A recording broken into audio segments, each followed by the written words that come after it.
자, 오늘 생명의 맨 마지막 챕터인 것 같은데요. 산지 얼마 안 됐는데. 진짜 얼마 안 됐는데 진짜. 문제는 여러분들이 다 풀고 하셨던가 합니다. 자, 챕터 30 맨 마지막 챕터입니다. 단어는 뭡니까 하면 물질의 순환과 그리고 에너지의 흐름에 대한 내용입니다. 실상 오늘 할 내용은 제목 안에 다 있어요. 네. 지구라는 시스템이죠. 지구라는 시스템은 흔히 닫힌 계라는 이름을 씁니다.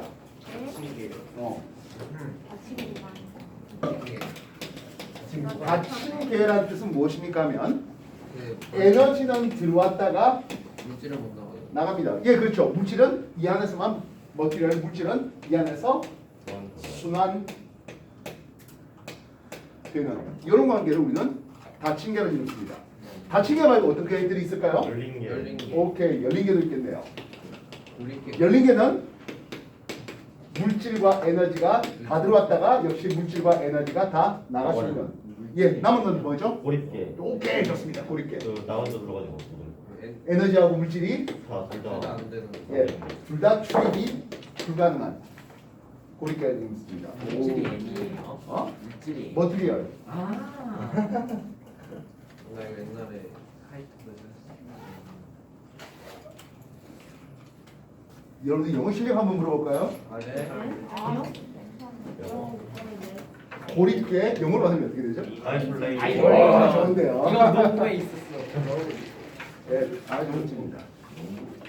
자, 그렇다면 우리가 관심 있는 물질은 뭐겠어요? 어떤 물질이 관심 있을까요? 일단 먼저 탄소. 예, 탄소의 순환에 대해서 한번 소개를 해봅시다. 지구과학 쪽에서 공부가 비슷한 내용이 소개될 것 같습니다. 네. 맞아요. 네. 뭐요? 그랬나? 우리 지구계를 크게 나눈다면은 직권과 기권, 그리고 그 사이를 살아가는 생물가 있을 것 같네요. 까비. 왜요? 이때 기권에서 이 탄소는 주로 어떤 형태로 있습니까? 이산탄소. 예, 주로 CO2 이산탄소 형태로 있는 것을 볼 수 있습니다. 선생님 메테인 하면 안 됩니까? 근데 뭐 되긴 되죠. 근데 이제 더 많은 놈이 누구라고요? 이산탄소. 이산탄소예요. 내신. 수거에서는 주로 어떤 형태로 있죠? 모르겠어요. HCO3- 탄산 수소 이온이나 CO3- 탄산 이온, 이온의 형태로 있습니다. 액계수 수용액으로.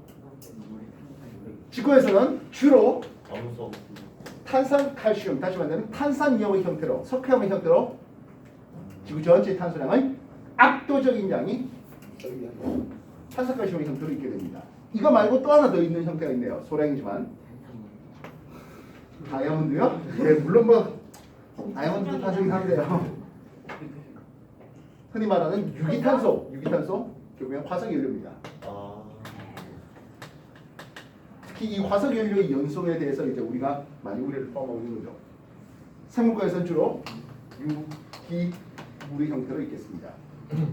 그래서 각 권역 사이에 이 탄소가 이동한대요. 딴 건 몰라도 이 방향 하나만은 여러분 반드시 기억하셔야 됩니다. 뭘까요? 직권에서 기권. 기권에서 직권으로 가는 거예요? 기권에서 직권에서 기권. 딱 하나의 방법입니다. 기권에 있는 탄소가 생물권으로 들어올 수 있는 딱 하나의 방법입니다.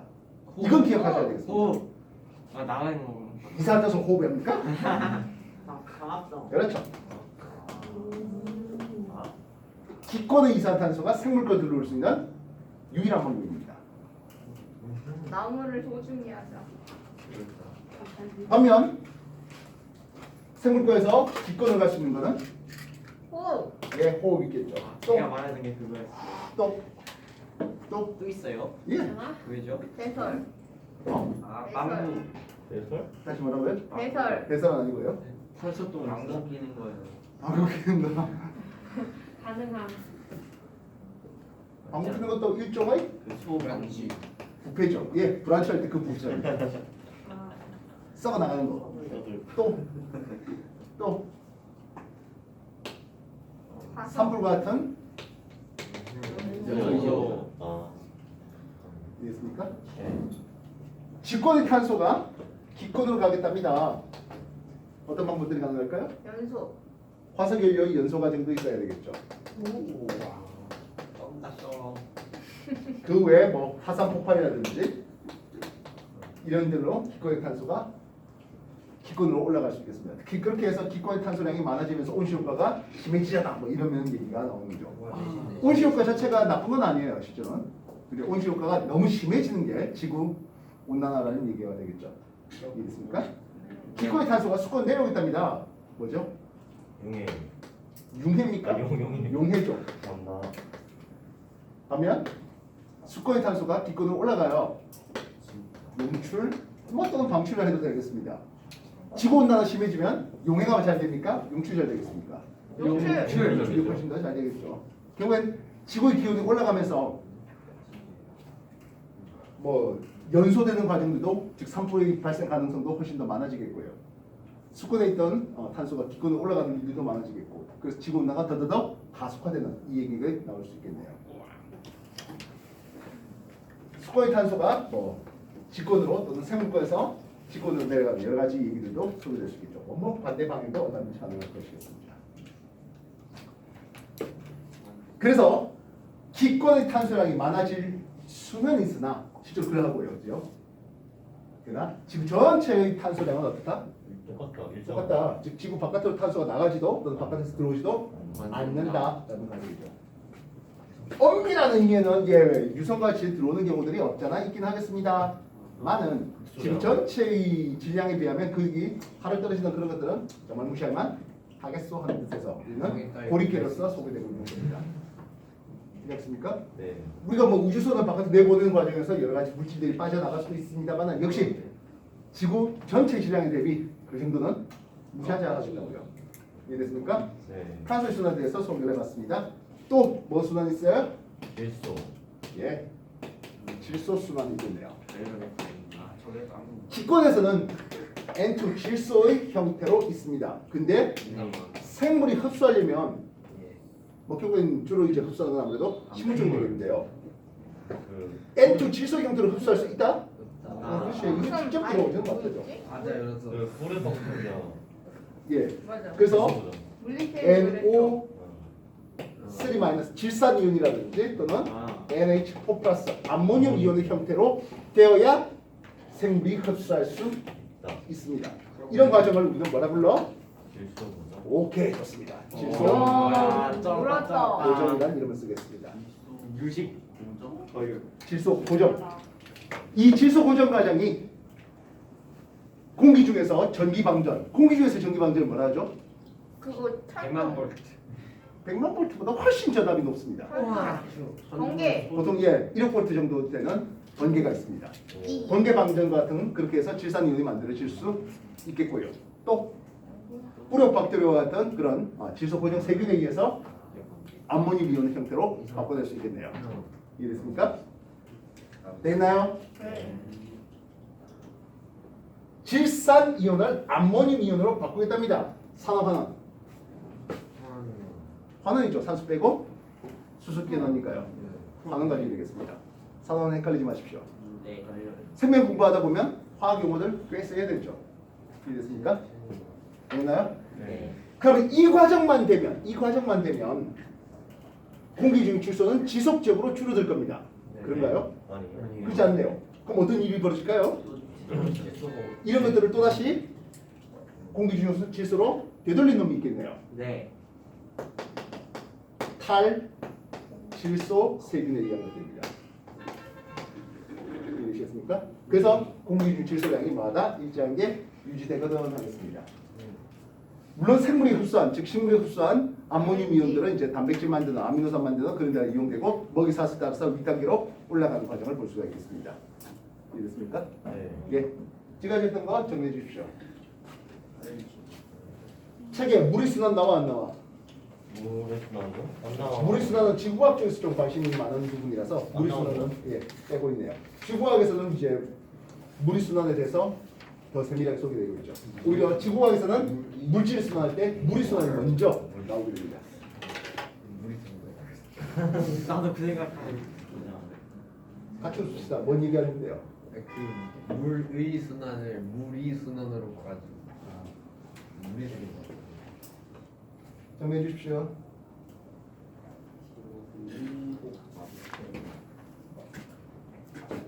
왜 안 써 있느냐? 머릿속에 넣고 있잖아.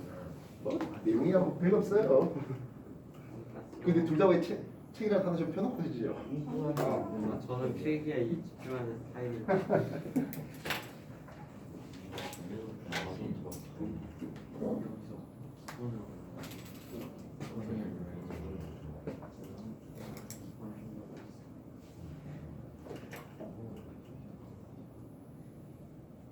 이 안에 성격이 있어서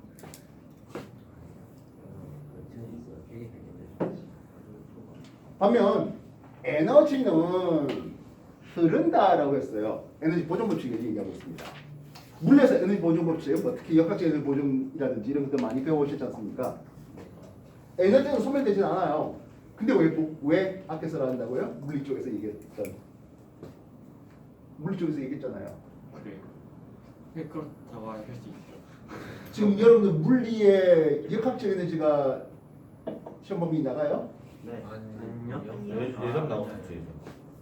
역학 에너지는 중3 때 나오지 않습니까? 네. 어. 뭐 중간고사 내에서 기말고사 범위에 해당하지 않을까 싶은데요. 그거는 그러니까 우리 내신만 난 2학기 중간에. 아 우리 네. 근데 우리 여러분들 이미 그 정도까지 충분히 공부해놨잖아. 네. 저기 뭘 입시적으로 기억하고 합니다. 있는지는 모르겠지만. 최근에 시험 봤을 때 65점 하는 게. 에너지는 보존됩니다. 근데 왜 아껴 쓰라고 합니까에 대해서 우리가 가용할 수 있는, 사용할 수 있는 즉 열에너지 등으로 빠져나가는 것들은 우리가 쓸 수가 없기 때문에 그런 내용들이 나오고 있죠. 우리가 먹이 사슬 따라서 생산자가 있겠고, 그죠? 1차 소비자, 2차 소비자, 최종 소비자 이런 식으로 에너지가 넘어가는 것을 볼 수 있겠습니다. 즉 예. 주로 먹이 사슬 따라서 에너지가 넘어가게 되겠는데요. 아, 이때 위로 올라갈수록 윗단계로 올라갈수록 쓸 수 있는 에너지량은 감소합니다. 그래서 생산자가 100의 에너지를 가지고 있었대요. 그렇죠. 그러면 1차 소비자는 10의 에너지를 가지겠다고요. 2차 소비자는 2의 에너지를 가지는 이런 형식으로 쓸 수 있겠습니다. 왜 이렇게 작아집니까 하네요. 결국엔 얘네들이 먹으면 아랫단계 놈들이 자기도 살아가는데 에너지 써야 되잖아요. 아, 그지? 그래서 하위 영양당에 있는 놈들이 살아가는데 에너지를 썼기 때문에 상위 영양계에서 쓸 수 있는 에너지량은 자꾸 줄어들겠습니다. 반면 먹이 사슬다가 위쪽으로 올라갈수록 에너지의 효율이라는 이름을 쓰겠는데요. 에너지 효율은 전 단계에 가지고 있던 에너지 대비 현 단계에 가지고 있는 에너지가 되겠습니다. 1차 소비자의 효율은 얼마 되겠습니까? 하는데요. 100분의 10만큼 하니까 0.1의 효율을 가지고 있습니다. 네. 그럼 2차 소비자 효율은 어떻게 되겠나요? 0.2요. 그렇죠. 0.2가 되고 있는 거죠. 음. 이렇듯 먹이 사슬 윗단계로 올라갈수록 에너지 효율이 높아지는데요. 이유는 뭡니까? 단백질 농축. 예, 좋습니다. 어, 우리가 그렇죠. 1차 소비자는 말입니다. 1차 소비자는 풀이라든지 나무 같은 그런 식물을 먹습니다. 네. 식물의 주성분은 뭐예요? 식이섬유. 섬유. 조금 더 이쁘게 얘기해 볼까? 섬유를. 식이섬유소. 섬유를 구성하는 말을 구분자 이름으로 쓴다면 5글자. 고분자. 아, 이거 셀, 셀룰로스. 예, 셀룰로스가 됩니다. 이 셀룰로스를 분해하기가 어려워요. 예, 어려워요. 그래서 당연히. 그래서 1차 소비자, 즉 동물들은 초식 동물들은 장이 길어요. 맞아요. 그건 알아요. 여러분들 뭐 초식 동물 대표적으로 뭐 소. 코끼리라든지 예, 소, 말, 이 옆에 배가 상당하잖아요. 그거를 분해시키는데 시간도 많이 걸리다 보니까 장이 길어요. 근데 그렇게 해놓은들 흡수가 잘 안 되는가 봐요. 그래서 똥으로 나오는 즉 배출물이죠. 생물에서는 똥을 배출물이라 합니다. 똥, 코끼리똥, 말똥, 소똥 얘네들은 에너지가 엄청 많이 남아 있어요. 그래서 땅에 코끼리똥이 떨어지고 소똥이 떨어지고 말똥이 떨어지면 그거를 바탕으로 살아가는 또 다른 생태계예요. 다시 말해 거기서 풀이 나고 쇠똥굴이라든지 말똥굴 이런 것들이 또 말도 그 똥을 먹고 또 자라고 또 풀나면 또 그게 또 풀 뜯어 먹는 또 다른 이제 초식동물들이 들어오고 그렇죠. 그래서 그러면은 사자가 초식을 하면 어떻게 돼요? 못하잖아. 사자가 초식을 할 수가 없을 것 같습니다. 소화를 못 써. 예, 우리도 여러분들 그 채소도 먹고 하는 그것들이 셀룰로스가 분해가 안 돼요 우리 몸에서. 네. 그러니까 뭘로 나와? 뭔가. 똥은 나와요. 채소 먹고 했던 그 셀룰로스는 대부분 다 똥 나옵니다. 아주 극히 일부만이 우리 몸의 대장균이 그걸 좀 분해해서 가스 주로 그렇게 가스 만들면 메탄가스가 만들어지죠. 메탄이냐 그래요. 그래서 셀룰로스를 분해하려면요, 셀룰로스는요 분해시키면 포도당이 돼요. 근데 그걸 분해하려면 셀룰라제라는 특수한 효소가 필요해요. 우리 몸에서 셀룰라제가 나온다 안 나온다? 안 나와요. 초식동물이나 나와요. 완전 잡식 아니에요. 음? 잡식 잡식이지만 우리가 진화론적으로 볼 때 옛날에는 셀룰라제가 나왔을 거라고 봅니다. 근데 녹말을 먹다 보니까 미쳤다고 그 거친 셀룰로스 섬유소를 먹겠냐. 녹말 훨씬 부드럽고 심지어 입에 넣었을 때 침에서 아밀레이즈 나오고 녹말 분해서 엿당하니까 달달한 맛이 나는데 그지 않겠어요? 네. 여러분 같으면 나무 뿌리 뜯어 먹을래? 아니면 감자 익혀 먹을래? 하는 거예요. 나무 뿌리요? 누구야? 언제부터 나한테 먹으세요? 치? 치과 아무리 씹어봐야 뭐 포당면 얼마 나온다고. 칡이 달긴 달아요. 근데 그 달걸 얻기 위한 에너지 소모가 너무 커요. 그걸 다 씹어갖고 저작 운동 해가지고 그거 단맛을 내는데 그 저작 운동하는 에너지가 오히려 더 많을 거예요. 그래서 조금 뭐 주작의 프로그램이 많은 것 중에 하나가 이제 정글의 법칙이잖아요. 그런 정글의 법칙에서도 이제 원시 부족민들이 그 카사바라고 합니까? 그런 것들 갈아가지고 녹말 만들어서 그걸로 이제 뭐 식단 만드는 뭐 그런 장면들이 나오고 있습니다. 걔네들도 녹말이 맛있다는 걸 알고 있는 거죠. 그 풀뿌리 뜯어먹고 나무 뿌리 뜯어먹는 것보다는 말입니다. 흔히 우리 초근목피라는 말을 쓰죠. 초근목피 들어봤습니까? 아니요. 보릿고개 뭐 먹을 게 없었을 때 풀초자입니다. 그는요. 뿌리근 풀뿌리 갈아가지고 끓여서 먹고 그래서 거기서 조금이라도 영양분 하나 얻어먹겠다고. 그럼 목은 먹였습니다. 나무 피는요. 껍질. 나무 껍질 그 벗기면 뭐가 나온다? 향성증, 체관 이런 것들이 있을 수 있잖아요. 그게 약간 남아있는 포도당 그거 얻어먹겠다고. 풀뿌리 뜯어먹고 나무 껍질 벗겨 먹고 그게 초근목피라고 했던 먹을 게 없던 시절에 예 보릿고개 뭐 또는 일제강점기 수탈기에 그런 얘기들이었죠. 자 다시 한 번 더. 그래서 초식을 하는 것은 에너지 효율이 떨어진다. 왜? 셀룰로스 분해하기가 너무너무 어려워요. 토끼를 키워보고 싶고요. 토끼는 두 종류의 똥을 싼다. 혹시 알고 있나요? 먹는 거랑 안 먹는 거. 예, 그렇소.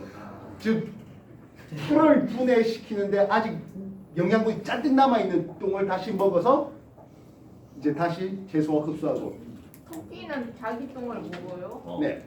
몰랐어? 나 몰랐어. 나중에 토끼똥 한번 검색해 보시면은 토끼에 대한 그런 내용들이 와이팅에 있습니다. 나와. 맞아 YT에 나와. 똥 그러니까 장이 상대적으로 짧다 보니까 그런 방법을 또 진화시킨 거다 하는 거죠. 와인똥에 나와. 반면 단백질을 소화시키는 다시 말하면 2차 소비자부터는요 초식동물 잡아먹잖아요. 단백질 소화시키는 건 굉장히 쉬워요. 네. 그래서 단백질을 먹는 다시 말하면 육식동물들은 장이 그렇게 길지 않아요. 사자가 배가 이따시한 거 봤어요? 그러지 않잖아요. 그래서 단백질은 소화시키기가 훨씬 더 쉬워서 에너지 효율이 높아하는 거죠. 이해되세요? 그런 내용들을 소개되겠습니다. 자, 여러분들 교재 페이지 338쪽인가요? 예, 물질의 순환과 에너지의 흐름 얘기들이 소개되고 있고요. 뭐 건강한 생태계라면 일시적으로 1차 소비자의 양이 더 늘거나 또는 준다 하더라도 맞춰줘요. 예, 먹이사슬의 먹이사슬 때문에 균형을 이루어요 하는 그런 내용이 나오겠습니다. 근데 만약 사람이 인위적으로 2차 소비자를 다 죽여버렸다. 그럼 어떻게 돼요? 안 돼요. 2차 소비자를 다 죽였다. 예를 들어서 사슴을 보호하기 위해서 늑대를 다 잡아버렸어. 사슴이 너무 사슴 개체수 너무 늘어버리는 거죠. 그러면 또 아래 거 줄어들고 또 그러니까 줄어들고. 예. 그렇게 했을 때 사슴의 개체수 너무 느는 과정에서 생산자의 생산 능력이 현격히 떨어지게 됩니다. 왜냐하면 우리가 풀도 너무 메마른 땅에서 풀 나오기가 어려워요. 풀 다 뜯어먹고 뭐 황무지 거쳐 황무지가 되면 다시 풀 자라기가 쉽지는 않은 바. 그래서 사람이 인위적으로 생태계에 관여했을 때 그 생태계가 파괴되는 여러 가지 케이스 바이 케이스들이 소개되고 있죠. 이해했습니까? 아프리카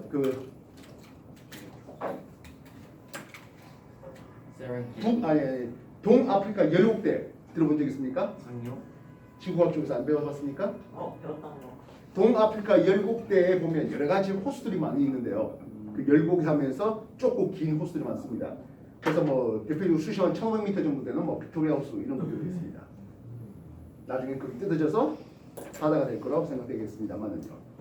그래서 그런 게는 여러 가지 서로 다른 생태계들이 만들어져 있는데 거기 사는 물고기들이 좀 작아가지고 영국 이 새끼들이 외래종 큰 농어인가 베스인가 큰 농어인가 예 그런 거 풀어가지고 조그만 물고기들 다 죽어버리니까 다 이제 멸종당하니까 모기들 창궐하고 오염물질 창궐되고 뭐 개작살냈던 그런 장면들이 나오네요. 그래서 흔히 뭐 얘기하는 것 중에 하나가 세계사적으로 좆된 케이스 몇 개들 하면 거기 다 영국을 대관한다고. 저런 혹시 영국에 아버지 있으신 분 없죠?